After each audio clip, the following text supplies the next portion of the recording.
Today we feature a high school teacher, history teacher, Abby Tanner. Hi, Abby. Hi.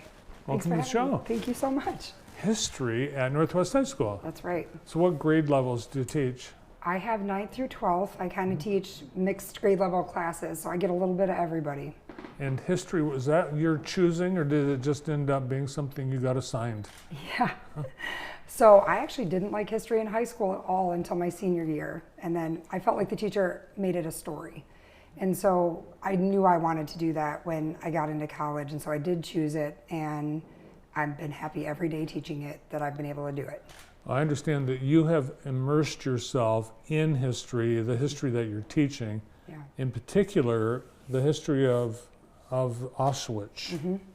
You've actually been there. Yeah, twice. So the Holocaust, what is it about the Holocaust that drew you in? Yeah, it's a tough subject matter. I remember, in middle school, I guess it was, reading the Diary of Anne Frank. And I think that started to, the story there, of course it's gut-wrenching, but also like stories of hope and other things are pretty powerful. And then when I was in college, I actually worked with one of my professors who was doing Holocaust research. So I spent my time transcribing interviews he had done. I studied German, so studying or transcribing interviews he had done with Holocaust survivors and former Nazis. So I mean, that's heavy stuff. Hardcore. And yeah. You've been there a couple of times? Yeah, so in 2022, I was chosen to be one of the first groups sent by the Auschwitz-Birkenau Memorial Foundation to be part of their teacher program called the Auschwitz Legacy Fellowship. Their big goal is to train teachers because obviously, sadly, every day there are fewer survivors. So we have to train people to teach this history going forward. And then just a couple of weeks ago, I was able to attend the 80th anniversary of the liberation of Auschwitz. I was one of 3 teachers chosen to go. Wow. Yeah. So just this week, we're talking about there are people that are Holocaust deniers and people like Kanye West selling T-shirts with swastikas, and people like Elon Musk making cracks about it and mocking it. Kids, your students are exposed to that stuff. Sure. Is it affecting them? Yeah, I mean, I try to confront those things head on because they're seeing it. They're seeing it in online spaces, maybe with nobody to help them navigate what they're seeing.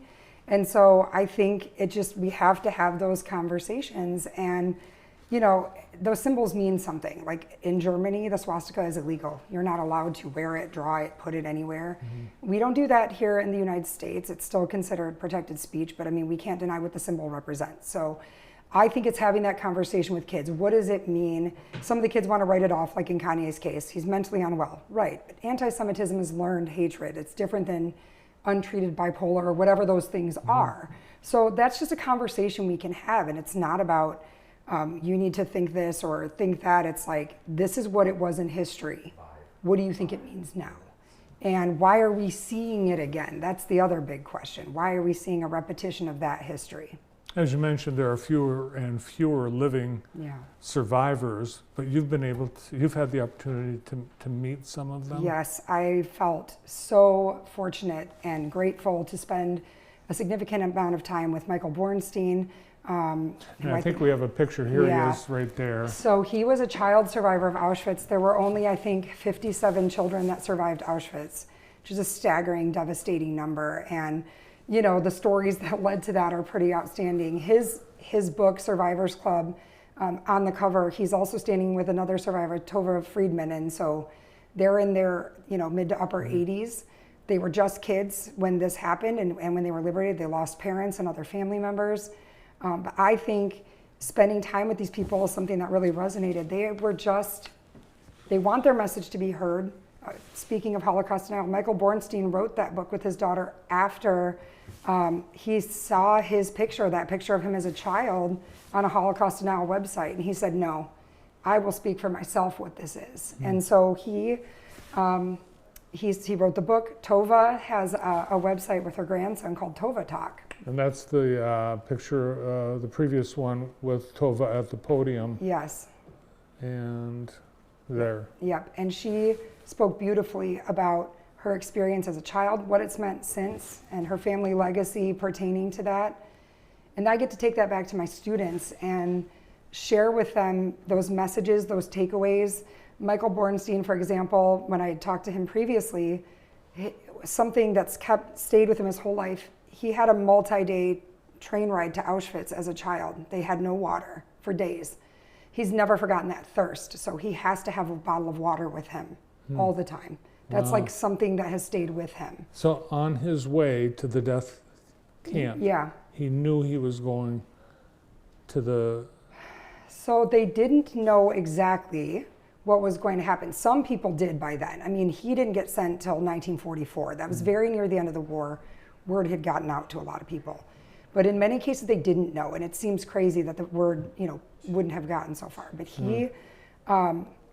they, of course, were terrified. It was a scary experience. But I think obviously, he was saved by his grandmother hiding him while they were there. And so I think, there's individuals that helped in large and small ways. He believes a guard from another camp his family was at called ahead and in essence saved them from being sent to the gas chambers. So I think there's also the message of the power of one. One person can make a phone call, or Miepke's had Anne Frank's family. It did save her father, if not her, she perished, but her story lives on. And that was because Miepke's saved her diary. So power of one is huge. Yeah, and for you to be able to get these stories and have these conversations with actual survivors and bring these experiences back to your classroom, that's priceless. Yeah. And the kids, they understand how valuable this is. Yes, and it gives a tremendous amount of credibility. And what's interesting is the stories that they tell align with everything else they've learned. So it's like they've seen this evidence, documents, photos and videos, whatever. And then to hear these people speak, and there's tons of online testimony, videos of all of these people. But now I can, I don't have TikTok personally, but the kids can go to watch this TikTok station of this survivor and her grandson. They can submit questions. How cool is that, Wow. You brought a couple more photos, and this is again... This is Marian Tursky. We did not think he was going to be there. 5 years ago, he spoke at the last Liberation Celebration, and he said, I don't think I'll make it to the next one. But here he is walking in, and it was literally inch by inch, and he spoke beautifully in Polish. They translated it.